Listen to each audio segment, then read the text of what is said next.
ਹਨੇਰੇ ਕਮਰੇ ਵਿੱਚ ਵੇਖਣ ਲਈ ਸਾਨੂੰ ਟਾਰਚ ਦੀ ਲੋੜ ਪੈਂਦੀ ਹੈ।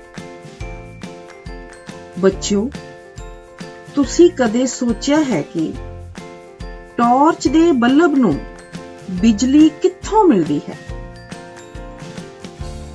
ਟਾਰਚ ਦੇ ਬਲਬ ਨੂੰ ਇਹ ਬਿਜਲੀ ਬਿਜਲਈ ਸੈੱਲ ਤੋਂ ਮਿਲਦੀ ਹੈ। ਬਿਜਲਈ ਸੈੱਲ ਦਾ ਉਪਯੋਗ ਅਲਾਰਮ ਘੜੀ, ਗੁੱਟ ਘੜੀ, ਰੇਡੀਓ, ਕੈਮਰਾ ਅਤੇ ਹੋਰ ਯੰਤਰਾਂ ਵਿੱਚ ਵੀ ਕੀਤਾ ਜਾਂਦਾ ਹੈ।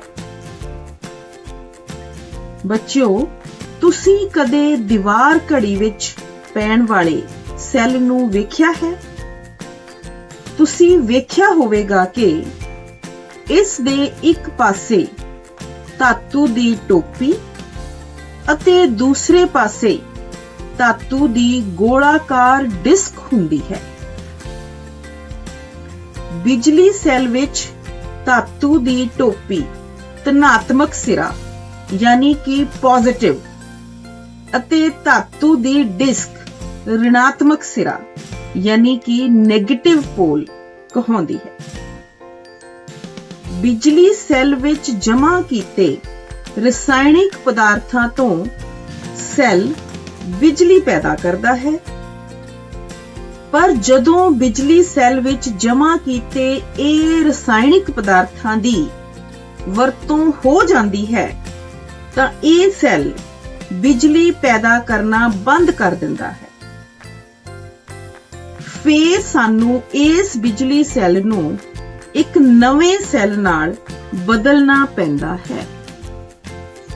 ਬੱਚਿਓ, ਤੁਸੀਂ ਪਿਛਲੀ ਕਿਰਿਆ ਵਿੱਚ ਬਿਜਲਈ ਸੈੱਲ ਦੇ ਇੱਕ ਟਰਮੀਨਲ ਨੂੰ ਤਾਰ ਦੁਆਰਾ ਬਲਬ ਤੋਂ ਹੁੰਦੇ ਹੋਏ ਬਿਜਲਈ ਸੈੱਲ ਦੇ ਦੂਸਰੇ ਟਰਮੀਨਲ ਨਾਲ ਜੋੜਿਆ। ਇਨ੍ਹਾਂ ਅਵਸਥਾਵਾਂ ਵਿੱਚ ਬਿਜਲਈ ਸੈੱਲ ਦੇ ਦੋ ਟਰਮੀਨਲ ਬਲਬ ਦੇ ਦੋ ਟਰਮੀਨਲ ਨਾਲ ਜੋੜੇ ਗਏ ਹਨ।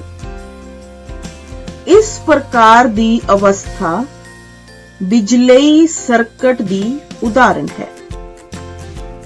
ਬਿਜਲਈ ਸਰਕਟ ਬਿਜਲਈ ਸੈੱਲ ਦੇ ਦੋ ਟਰਮੀਨਲਾਂ ਵਿੱਚ ਬਿਜਲੀ ਪ੍ਰਵਾਹ ਨੂੰ ਸੰਪੂਰਨ ਪਥ ਨੂੰ ਦਰਸਾਉਂਦਾ ਹੈ।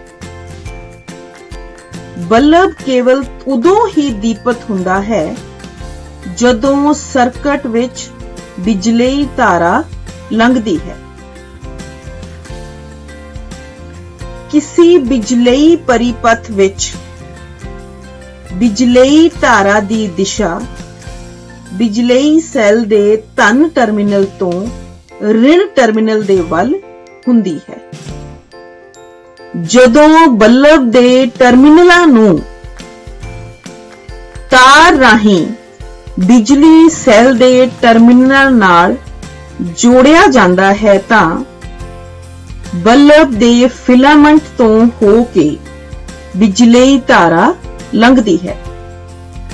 ਇਹ ਬਲਬ ਨੂੰ ਪ੍ਰਕਾਸ਼ਮਾਨ ਕਰਦੀ ਹੈ। ਕਈ ਵਾਰ ਬਿਜਲਈ ਬਲਬ ਬਿਜਲਈ ਸੈੱਲ ਨਾਲ ਜੁੜਨ ਤੋਂ ਬਾਅਦ ਵੀ ਨਹੀਂ ਜਗਦਾ।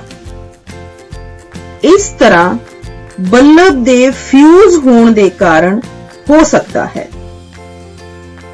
ਬੱਚਿਓ, ਫਿਊਜ਼ ਹੋਏ ਬਲਬ ਨੂੰ ਧਿਆਨ ਨਾਲ ਦੇਖੋ। ਬਿਜਲੀ ਬਲਬ ਕਈ ਕਾਰਨਾਂ ਨਾਲ ਫਿਊਜ਼ ਹੋ ਸਕਦਾ ਹੈ। ਇਹਨਾਂ ਵਿੱਚ ਇੱਕ ਕਾਰਨ ਬਲਬ ਦੇ ਫਿਲਾਮੈਂਟ ਦਾ ਟੁੱਟ ਜਾਣਾ ਹੈ। ਬਲਬ ਦਾ ਫਿਲਾਮੈਂਟ ਟੁੱਟ ਜਾਣ ਦੇ ਕਾਰਨ ਬਿਜਲੀ ਸੈੱਲ ਦੇ ਟਰਮੀਨਲਾਂ ਦੇ ਵਿੱਚ ਬਿਜਲੀ ਧਾਰਾ ਦਾ ਸਰਕਟ ਟੁੱਟ ਜਾਂਦਾ ਹੈ।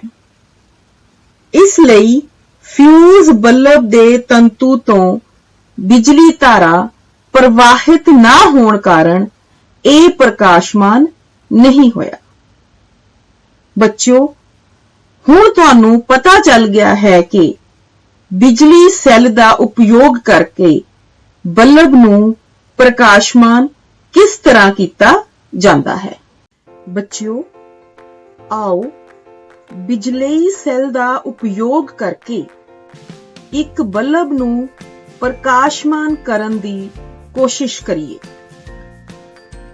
इस किरिया नूं करन लई सानू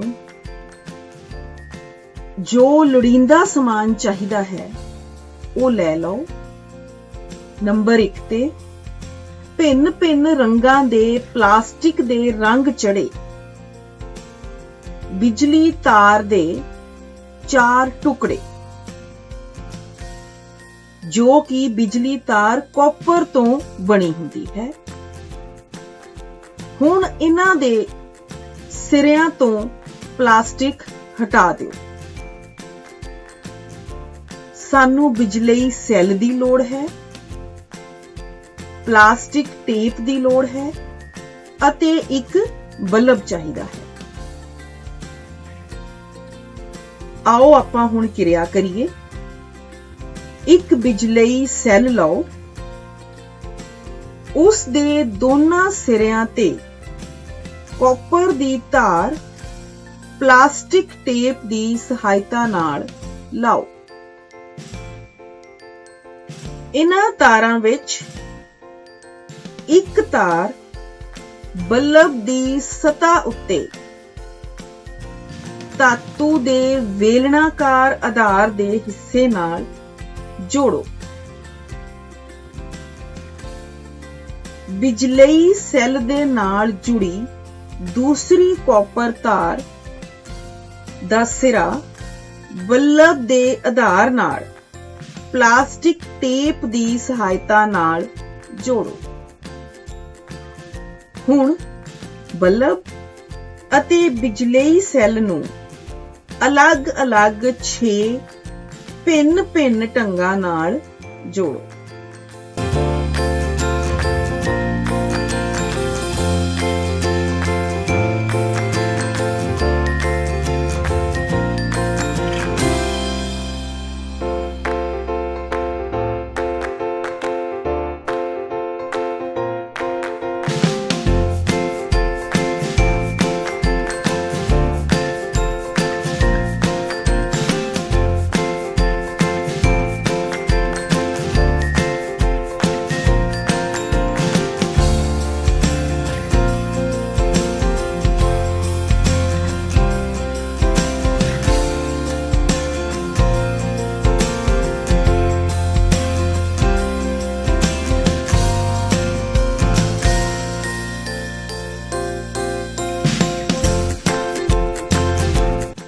ਹੁਣ ਉਹਨਾਂ ਅਵਸਥਾਵਾਂ ਨੂੰ ਧਿਆਨ ਨਾਲ ਦੇਖੋ ਜਿਨ੍ਹਾਂ ਵਿੱਚ ਬਲਬ ਦੀਪਤ ਹੁੰਦਾ ਹੈ।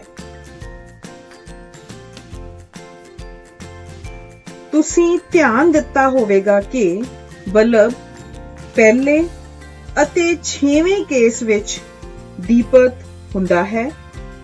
ਪਹਿਲੇ ਅਤੇ 6ਵੇਂ ਕੇਸ ਵਿੱਚ ਸੈੱਲ ਦੇ ਧਨਾਤਮਕ ਸਿਰੇ ਤੋਂ ਲੈ ਕੇ ਬਲਬ ਦੇ ਰਿਣਾਤਮਕ ਸਿਰੇ ਤੱਕ ਲਗਾਤਾਰ ਬਿਜਲੀ ਪ੍ਰਵਾਹ ਹੋ ਰਿਹਾ ਹੈ, ਭਾਵ ਸਰਕਟ ਬੰਦ ਹੈ, ਜਿਸ ਕਰਕੇ ਬਲਬ ਜਗਦਾ ਹੈ।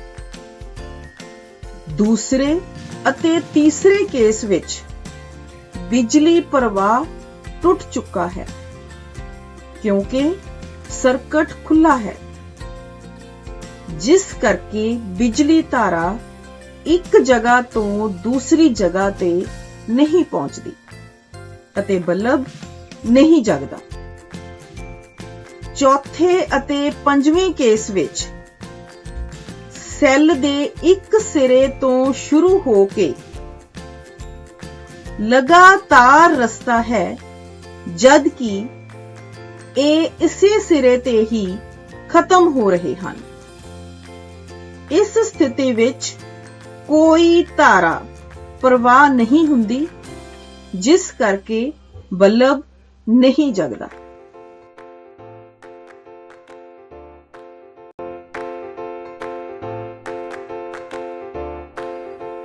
ਬੱਚਿਓ, ਤੁਸੀਂ ਸਾਰੇ ਘਰਾਂ ਵਿੱਚ ਦੇਖਦੇ ਹੋ ਕਿ ਜਦੋਂ ਸਵਿਚ ਔਨ ਕਰਦੇ ਹੋ ਪੱਖੇ ਲਾਈਟਸ ਚੱਲ ਪੈਂਦੇ ਹਨ। ਜਦੋਂ ਸਵਿਚ ਆਫ ਕਰਦੇ ਹੋ ਤਾਂ ਇਹ ਸਾਰੀਆਂ ਚੀਜ਼ਾਂ ਬੰਦ ਹੋ ਜਾਂਦੀਆਂ ਹਨ। ਅਸਲ ਵਿੱਚ ਇਹਨਾਂ ਸਾਰੀਆਂ ਚੀਜ਼ਾਂ ਦੇ ਜਗਣ ਦਾ ਜਾਂ ਚੱਲਣ ਦਾ ਕਾਰਨ ਬਿਜਲੀ ਤਾਰਾਂ ਦਾ ਪ੍ਰਵਾਹਿਤ ਹੋਣਾ ਹੈ ਤੇ ਬਿਜਲੀ ਤਾਰਾਂ ਨੂੰ ਕੰਟਰੋਲ ਕਰਨ ਲਈ ਅਸੀਂ ਸਵਿਚ ਦੀ ਵਰਤੋਂ ਕਰਦੇ ਹਾਂ। ਜਦੋਂ ਸਵਿਚ ਔਨ ਦੀ ਸਥਿਤੀ ਵਿੱਚ ਹੁੰਦਾ ਹੈ ਤਾਂ ਉਦੋਂ ਸਰਕਟ ਪੂਰਾ ਹੋਣ ਕਰਕੇ ਸਾਡੇ ਉਪਕਰਨ ਚੱਲ ਪੈਂਦੇ ਹਨ ਅਤੇ ਜਦੋਂ ਸਵਿਚ ਆਫ ਦੀ ਸਥਿਤੀ ਵਿੱਚ ਹੁੰਦਾ ਹੈ ਤੇ ਸਰਕਟ ਪੂਰਾ ਨਹੀਂ ਹੁੰਦਾ, ਸਰਕਟ ਟੁੱਟ ਜਾਂਦਾ ਹੈ, ਉਹਦੇ ਨਾਲ ਸਾਡੇ ਉਪਕਰਨ ਬੰਦ ਹੋ ਜਾਂਦੇ ਹਨ। ਇਸ ਦਾ ਮਤਲਬ ਆਪਾਂ ਇਹ ਦੇਖੀਏ ਕਿ ਸਵਿਚ ਜਿਹੜਾ ਹੈ ਉਹ ਸਰਕਟ ਨੂੰ ਕਿਵੇਂ ਕੰਟਰੋਲ ਕਰਕੇ ਸਾਡੇ ਉਪਕਰਨ ਚਲਾਉਂਦਾ ਜਾਂ ਬੁਝਾਉਂਦਾ ਹੈ। ਸਵਿਚ ਦੀ ਵਰਤੋਂ ਨੂੰ ਦੇਖਣ ਲਈ ਆਪਾਂ ਇੱਕ ਸਰਕਟ ਬਣਾਵਾਂਗੇ ਜਿਸ ਲਈ ਸਾਨੂੰ ਕੁਝ ਸਮੱਗਰੀ ਦੀ ਜ਼ਰੂਰਤ ਪਏਗੀ। ਉਪਕਰਨਾਂ ਨੂੰ ਜੋੜਨ ਲਈ ਜੋੜਕ ਤਾਰ, ਅਸੀਂ ਜੋੜਕ ਤਾਰ ਨੂੰ ਵਰਤੋਂ ਵਿੱਚ ਲਿਆਵਾਂਗੇ। ਬੈਟਰੀ, ਉਪਕਰਨ ਦੀ ਜਗ੍ਹਾ ਤੇ ਅਸੀਂ ਇੱਕ ਛੋਟਾ ਬਲਬ ਲਿਆ ਹੈ ਜਿਸ ਨੂੰ ਅਸੀਂ ਵਰਤੋਂ ਵਿੱਚ ਲਿਆਵਾਂਗੇ। ਬੱਚਿਓ, ਸਵਿਚ ਦੀ ਜਗ੍ਹਾ ਤੇ ਬਹੁਤ ਹੀ ਸਧਾਰਨ ਚੀਜ਼ ਸੇਫਟੀ ਪਿਨ ਦੀ ਵਰਤੋਂ ਕਰਾਂਗੇ ਅਤੇ ਇਹਨਾਂ ਸਾਰੀਆਂ ਚੀਜ਼ਾਂ ਨੂੰ ਇੱਕ ਗੱਤੇ ਤੇ ਜੋੜਨ ਲਈ ਸੈਲੋ ਟੇਪ ਦੀ ਵਰਤੋਂ ਕਰਾਂਗੇ। ਸੋ ਬੱਚਿਓ, ਇਹ ਸਾਰੀ ਸਮੱਗਰੀ ਜੋ ਤੁਸੀਂ ਦੇਖੀ, ਇਸ ਨੂੰ ਆਪਸ ਵਿੱਚ ਜੋੜਨ ਨਾਲ ਜੋੜਕ ਤਾਰਾਂ ਦੀ ਮਦਦ ਨਾਲ ਜੋੜਿਆ ਜਾਂਦਾ ਹੈ ਅਤੇ ਸਾਡੇ ਕੋਲ ਜਿਹੜਾ ਫਾਈਨਲ ਪ੍ਰੋਡਕਟ, ਫਾਈਨਲ ਸਵਿਚ, ਇੱਕ ਸਰਲ ਸਰਕਟ ਸਾਡੇ ਕੋਲ ਬਣ ਕੇ ਜੋ ਆਉਂਦਾ ਹੈ ਉਹ ਕੁਝ ਇਸ ਪ੍ਰਕਾਰ ਦਾ ਹੁੰਦਾ ਹੈ। ਦੇਖੋ ਬੱਚਿਓ, ਇਸ ਵਿੱਚ ਅਸੀਂ ਉਹੀ ਸਾਰੀ ਸਮੱਗਰੀ ਜੋ ਹੈ ਉਹ ਇਸਤੇਮਾਲ ਕੀਤੀ ਹੈ। ਬੈਟਰੀ, ਜੋੜਕ ਤਾਰਾਂ ਦੇ ਕੁਝ ਟੁਕੜੇ, ਇੱਕ ਬਲਬ ਜੋ ਕਿ ਇੱਕ ਹੋਲਡਰ ਦੇ ਵਿੱਚ ਲੱਗਿਆ ਹੋਇਆ ਹੈ ਅਤੇ ਇੱਕ ਸੇਫਟੀ ਪਿਨ। ਇਸ ਸਾਰੀ ਸਮੱਗਰੀ ਨੂੰ ਅਸੀਂ ਇੱਕ ਗੱਤੇ ਦੇ ਟੁਕੜੇ ਉੱਪਰ ਪੇਸਟ ਕੀਤਾ ਹੈ ਤਾਂ ਕਿ ਹਰ ਇੱਕ ਚੀਜ਼ ਆਪਣੀ ਜਗ੍ਹਾ ਉੱਤੇ ਰਹੇ ਅਤੇ ਅਸੀਂ ਇਸ ਸਾਰੇ ਮਾਡਲ ਨੂੰ ਚੰਗੀ ਤਰ੍ਹਾਂ ਹੈਂਡਲ ਕਰ ਸਕੀਏ। ਸੋ ਬੱਚਿਓ, ਇਹ ਹੈ ਸਾਡਾ ਇੱਕ ਸਰਲ ਸਰਕਟ। ਹੁਣ ਅਸੀਂ ਦੇਖਦੇ ਹਾਂ ਕਿ ਇਸ ਵਿੱਚ ਸਵਿਚ ਕੀ ਕੰਮ ਕਰਦਾ ਹੈ। ਸਵਿਚ ਦੀਆਂ ਦੋ ਪੋਜੀਸ਼ਨਸ ਹੀ ਹੋ ਸਕਦੀਆਂ ਹਨ, ਇੱਕ ਔਨ ਅਤੇ ਇੱਕ ਆਫ। ਜਦੋਂ ਸਵਿਚ ਔਨ ਹੁੰਦਾ ਹੈ ਸਰਕਟ ਪੂਰਾ ਹੋ ਜਾਂਦਾ ਹੈ ਅਤੇ ਜਦੋਂ ਸਵਿਚ ਆਫ ਹੁੰਦਾ ਹੈ ਤਾਂ ਸਰਕਟ ਟੁੱਟ ਜਾਂਦਾ ਹੈ। ਇਹ ਸਵਿਚ ਦੇ ਔਨ ਅਤੇ ਆਫ ਹੋਣ ਦੀ ਸਥਿਤੀ ਕਿਸ ਤਰ੍ਹਾਂ ਪਤਾ ਚੱਲਦੀ ਹੈ, ਆਓ ਇਸ ਬਾਰੇ ਦੇਖਦੇ ਹਾਂ। ਜਿਵੇਂ ਕਿ ਤੁਹਾਨੂੰ ਪਹਿਲਾਂ ਹੀ ਦੱਸਿਆ ਹੈ ਕਿ ਸਾਡਾ ਜਿਹੜਾ ਸੇਫਟੀ ਪਿਨ ਹੈ ਇਹ ਇੱਕ ਸਵਿਚ ਦਾ ਕੰਮ ਕਰੇਗਾ। ਇਸ ਸੇਫਟੀ ਪਿਨ ਨੂੰ ਮੈਂ ਕੁੰਜੀ ਦੇ ਨਾਲ ਜੋੜਦੀ ਹਾਂ ਜਾਂ ਤੁਸੀਂ ਇਸ ਦੀ ਜਗ੍ਹਾ ਤੇ ਇੱਕ ਲੋਹੇ ਦਾ ਪਿਨ ਵੀ ਇਸਤੇਮਾਲ ਕਰ ਸਕਦੇ ਹੋ ਜਿਸ ਦੇ ਨਾਲ ਅਸੀਂ ਤਾਰ ਨੂੰ ਗੱਤੇ ਉੱਪਰ ਜੋੜ ਕੇ ਰੱਖਣਾ ਹੈ। ਸੋ ਅਸੀਂ ਇਸ ਸਵਿਚ ਨੂੰ ਪਿਨ ਦੇ ਉੱਪਰ ਲਗਾਉਂਦੇ ਹਾਂ। ਇੱਥੇ ਬੱਚਿਓ ਨੋਟ ਕਰੋ ਕਿ ਸਵਿਚ ਨੂੰ ਪਿਨ ਦੇ ਉੱਪਰ ਲਗਾਉਂਦੇ ਹੀ ਸਾਡਾ ਬਲਬ ਜੋ ਹੈ ਉਹ ਦੀਪਮਾਨ ਹੋ ਗਿਆ ਜਾਂ ਕਹੀਏ ਅਸੀਂ ਉਹ ਜਗ ਗਿਆ। ਹੁਣ ਬੱਚਿਓ, ਇਹ ਜਗਿਆ ਕਿਉਂ ਹੈ? ਸਾਨੂੰ ਪਤਾ ਹੈ ਕਿ ਬੈਟਰੀ ਜੋ ਹੈ ਉਹ ਸਾਨੂੰ ਬਿਜਲੀ ਦੀ ਸਪਲਾਈ ਦੇ ਰਹੀ ਹੈ। ਇਹ ਬਿਜਲੀ ਦੀ ਸਪਲਾਈ ਦੀ ਡਾਇਰੈਕਸ਼ਨ ਕੀ ਹੈ, ਆਓ ਇਸ ਬਾਰੇ ਜਾਣਦੇ ਹਾਂ। ਬੈਟਰੀ ਦੇ ਇੱਕ ਟਰਮੀਨਲ ਨਾਲ ਜੁੜੀ ਹੋਈ ਤਾਰ ਤੋਂ ਬਿਜਲੀ ਧਾਰਾ ਦਾ ਪ੍ਰਵਾਹ ਹੋ ਰਿਹਾ ਹੈ। ਇਹ ਪ੍ਰਵਾਹ ਸਵਿਚ ਦੇ ਇੱਕ ਕੋਨੇ ਤੱਕ ਪਹੁੰਚਦਾ ਹੈ। ਇਸ ਨੂੰ ਅਸੀਂ ਜਦੋਂ ਔਨ ਕਰ ਦਿੰਦੇ ਹਾਂ, ਭਾਵ ਦੋਵਾਂ ਨੂੰ ਜੋੜ ਦਿੰਦੇ ਹਾਂ, ਤਾਂ ਕੀ ਹੈ ਸਵਿਚ ਵਿੱਚੋਂ ਹੁੰਦਾ ਹੋਇਆ ਦੂਸਰੀ ਤਾਰ ਵਿੱਚ ਬਿਜਲੀ ਧਾਰਾ ਦਾ ਪ੍ਰਵਾਹ ਹੁੰਦਾ ਹੈ ਜੋ ਕਿ ਬਲਬ ਦੇ ਟਰਮੀਨਲ ਦੇ ਨਾਲ ਜੁੜੀ ਹੋਈ ਹੈ। ਬਲਬ ਤੱਕ ਇਹ ਪਹੁੰਚਦੀ ਹੈ ਅਤੇ ਬਲਬ ਦੇ ਦੂਸਰੇ ਟਰਮੀਨਲ ਤੋਂ ਜੋੜਕ ਤਾਰ ਰਾਹੀਂ ਵਾਪਸ ਬੈਟਰੀ ਦੇ ਵਿੱਚ ਆ ਜਾਂਦੀ ਹੈ ਅਤੇ ਸਾਡਾ ਬਲਬ ਜੋ ਹੈ ਉਹ ਜਗ ਜਾਂਦਾ ਹੈ। ਸੋ ਇਸ ਵਿੱਚ ਬੱਚਿਓ ਤੁਸੀਂ ਕੀ ਦੇਖਿਆ ਕਿ ਸਾਡਾ ਸਰਕਟ ਕਿਤੋਂ ਵੀ ਖੁੱਲਾ ਨਹੀਂ ਹੈ। ਪੂਰਾ ਸਰਕਟ ਆਪਸ ਦੇ ਵਿੱਚ ਹਰ ਇੱਕ ਪੁਆਇੰਟ ਤੇ ਜੁੜਿਆ ਹੋਇਆ ਹੈ। ਇਸ ਨੂੰ ਅਸੀਂ ਕਹਿੰਦੇ ਹਾਂ ਬੰਦ ਸਰਕਟ। ਬੰਦ ਸਰਕਟ ਔਰ ਸਵਿਚ ਦੀ ਪੋਜੀਸ਼ਨ ਔਨ। ਇਸੇ ਤਰ੍ਹਾਂ ਬੱਚਿਓ, ਆਓ ਅਸੀਂ ਹੁਣ ਸਵਿਚ ਨੂੰ ਆਫ ਕਰਦੇ ਹਾਂ। ਆਫ ਦਾ ਭਾਵ ਅਸੀਂ ਕੀ ਕਰਨਾ ਹੈ, ਇਸ ਸਰਕਟ ਨੂੰ ਅਸੀਂ ਕਿਸੇ ਇੱਕ ਜਗ੍ਹਾ ਤੋਂ ਖੋਲ ਦੇਣਾ ਹੈ। ਔਰ ਅਸੀਂ ਇਹ ਸਭ ਜਾਣਦੇ ਹਾਂ ਕਿ ਸਾਡੇ ਘਰਾਂ ਦੇ ਵਿੱਚ ਜਿਸ ਤੋਂ ਅਸੀਂ ਉਪਕਰਨ ਚਲਾਉਂਦੇ ਹਾਂ, ਇੱਕ ਸਵਿਚ ਹੈ ਜੋ ਸਾਡੇ ਹੱਥ ਵਿੱਚ ਹੁੰਦੀ ਹੈ, ਜਿਸ ਨੂੰ ਅਸੀਂ ਔਨ ਕਰਦੇ ਹਾਂ ਜਾਂ ਆਫ ਕਰਦੇ ਹਾਂ। ਸੋ ਆਓ ਦੇਖੀਏ ਕਿ ਸਵਿਚ ਆਫ ਕਰਨ ਤੇ ਕੀ ਹੁੰਦਾ ਹੈ। ਸਵਿਚ ਆਫ ਕਰਨ ਲਈ ਮੈਂ ਇਸ ਪਿਨ ਨੂੰ ਸਵਿਚ ਦੇ ਉੱਪਰੋਂ ਸੇਫਟੀ ਪਿਨ ਦੇ ਇੱਕ ਸਿਰੇ ਤੋਂ ਅਲੱਗ ਕਰ ਦਵਾਂਗੀ, ਇਸ ਤਰ੍ਹਾਂ। ਸੋ ਬੱਚਿਓ, ਔਨ ਤੋਂ ਇੱਕਦਮ ਆਫ ਕਰਨ ਨਾਲ ਕੀ ਹੋਇਆ, ਸਾਡਾ ਬਲਬ ਜੋ ਹੈ ਉਹ ਬੁਝ ਗਿਆ। ਇਹ ਕਿਉਂ ਬੁਝ ਗਿਆ? ਇਹ ਇਸ ਲਈ ਜਲਣਾ ਬੰਦ ਹੋ ਗਿਆ ਕਿਉਂਕਿ ਸਾਡਾ ਸਰਕਟ ਹੁਣ ਪੂਰਾ ਨਹੀਂ ਹੈ, ਬੰਦ ਨਹੀਂ ਹੈ, ਉਹ ਇੱਕ ਜਗ੍ਹਾ ਤੋਂ ਖੁੱਲ ਗਿਆ ਹੈ, ਉਹ ਇਸ ਜਗ੍ਹਾ ਤੋਂ ਖੁੱਲ ਗਿਆ ਹੈ। ਸੋ ਬੱਚਿਓ, ਇਸ ਤਰ੍ਹਾਂ ਅਸੀਂ ਸਵਿਚ ਨੂੰ ਔਨ ਜਾਂ ਆਫ ਕਰਕੇ ਆਪਣੇ ਉਪਕਰਨਾਂ ਨੂੰ ਘਰਾਂ ਦੇ ਵਿੱਚ ਚਲਾਉਂਦੇ ਹਾਂ। ਇਹ ਇੱਕ ਸਰਲ ਬਿਜਲਈ ਸਰਕਟ ਹੈ। ਇਸ ਵਿੱਚ ਇੱਕ ਸੈੱਲ, ਬਲਬ, ਚਾਬੀ ਅਤੇ ਜੋੜਕ ਤਾਰਾਂ ਹਨ। ਚਾਬੀ ਨੂੰ ਬੰਦ ਕਰਨ ਤੇ ਸਰਕਟ ਪੂਰਾ ਹੋ ਜਾਂਦਾ ਹੈ। ਬਿਜਲੀ ਧਾਰਾ ਸਰਕਟ ਵਿੱਚੋਂ ਲੰਘਦੀ ਹੈ ਅਤੇ ਬਲਬ ਨੂੰ ਜਗਾ ਦਿੰਦੀ ਹੈ। ਬੱਚਿਓ, ਜੇਕਰ ਜੋੜਕ ਤਾਰਾਂ ਨੂੰ ਵਿਚਕਾਰ ਤੋਂ ਕੱਟ ਦਿੱਤਾ ਜਾਵੇ ਤਾਂ ਬਲਬ ਜਗਣਾ ਬੰਦ ਹੋ ਜਾਵੇਗਾ। ਹੁਣ ਅਸੀਂ ਜੋੜਕ ਤਾਰਾਂ ਦੇ ਖੁੱਲੇ ਸਿਰਿਆਂ ਵਿਚਕਾਰ ਇੱਕ ਲੋਹੇ ਦਾ ਕਿੱਲ ਲਗਾ ਦਿੰਦੇ ਹਾਂ ਤਾਂ ਤੁਸੀਂ ਵੇਖੋਗੇ ਕਿ ਬਲਬ ਜਗਣ ਲੱਗ ਪਿਆ, ਕਿਉਂਕਿ ਕਿੱਲ ਲਗਾਉਣ ਨਾਲ ਸਰਕਟ ਪੂਰਾ ਹੋ ਗਿਆ ਅਤੇ ਸਰਕਟ ਵਿੱਚੋਂ ਬਿਜਲਈ ਧਾਰਾ ਲੰਘ ਕੇ ਬਲਬ ਨੂੰ ਜਗਾ ਦਿੰਦੀ ਹੈ। ਇਸ ਲਈ ਬੱਚਿਓ, ਉਹ ਪਦਾਰਥ ਜੋ ਬਿਜਲਈ ਧਾਰਾ ਦਾ ਪ੍ਰਵਾਹ ਹੋਣ ਦਿੰਦੇ ਹਨ, ਉਹਨਾਂ ਨੂੰ ਬਿਜਲੀ ਚਾਲਕ ਕਿਹਾ ਜਾਂਦਾ ਹੈ, ਜਿਵੇਂ ਕਿ ਲੋਹੇ ਦਾ ਕਿੱਲ, ਐਲੂਮੀਨੀਅਮ ਦੀ ਪੱਤੀ, ਸਿੱਕਾ, ਚਾਂਦੀ ਆਦਿ।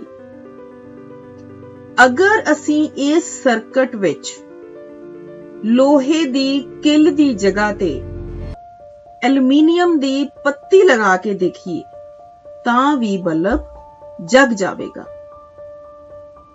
ਪਰ ਬੱਚਿਓ, ਜੇ ਸਰਕਟ ਵਿੱਚ ਕਿੱਲ ਦੀ ਥਾਂ ਤੇ ਰਬੜ ਜਾਂ ਲੱਕੜੀ ਦਾ ਟੁਕੜਾ ਲਗਾਈਏ ਤਾਂ ਤੁਸੀਂ ਵੇਖੋਗੇ ਕਿ ਬਲਬ ਨਹੀਂ ਜਗੇਗਾ, ਕਿਉਂਕਿ ਰਬੜ ਜਾਂ ਲੱਕੜੀ ਵਿੱਚੋਂ ਬਿਜਲੀ ਧਾਰਾ ਨਹੀਂ ਲੰਘ ਸਕਦੀ। ਇਸ ਲਈ ਸਰਕਟ ਪੂਰਾ ਨਹੀਂ ਹੁੰਦਾ ਅਤੇ ਬਲਬ ਨਹੀਂ ਜਗਦਾ। ਇਸ ਲਈ ਬੱਚਿਓ, ਉਹ ਪਦਾਰਥ ਜਿਨ੍ਹਾਂ ਵਿੱਚੋਂ ਬਿਜਲੀ ਧਾਰਾ ਦਾ ਪ੍ਰਵਾਹ ਨਹੀਂ ਹੁੰਦਾ, ਉਹਨਾਂ ਨੂੰ ਬਿਜਲੀ ਰੋਧਕ ਕਿਹਾ ਜਾਂਦਾ ਹੈ। ਉਦਾਹਰਣ ਵਜੋਂ ਰਬੜ, ਲੱਕੜ, ਪਲਾਸਟਿਕ ਅਤੇ ਕੱਚ ਆਦਿ।